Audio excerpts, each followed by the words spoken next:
ಒಂದು ಸಂವಿಧಾನಾತ್ಮಕ ಹುದ್ದೆಯಲ್ಲಿ ನೋಡ್ರಿ ಕಾಂಗ್ರೆಸ್ನವ್ರು ಚಟ ಐತಿ. ಯಾಕಂದ್ರೆ ಅವರು ಕಾಂಗ್ರೆಸ್ ಅಂದರೆ ಏಜೆಂಟ್ಗಿರಿ ಮಾಡ್ಕೊತ ಬಂದಾರೆ.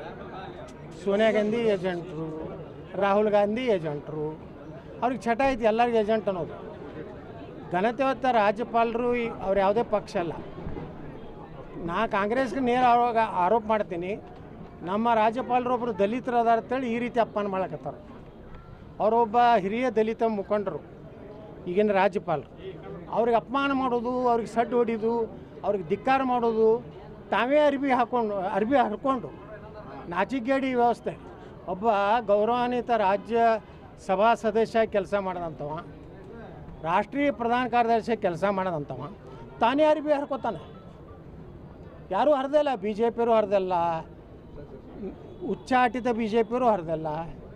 ತಂದೆ ಅಂಗಿ ಹರ್ಕೊಂಡು ನನಗೆ ಹರಿದ್ರು ಬಿ ಜೆ ಪಿಯವರು, ನನಗೆ ಹೊಡೆದ್ರು ಅಂಥೇಳಿ ನಾಟಕ ಮಾಡ್ತಾರಲ್ಲ.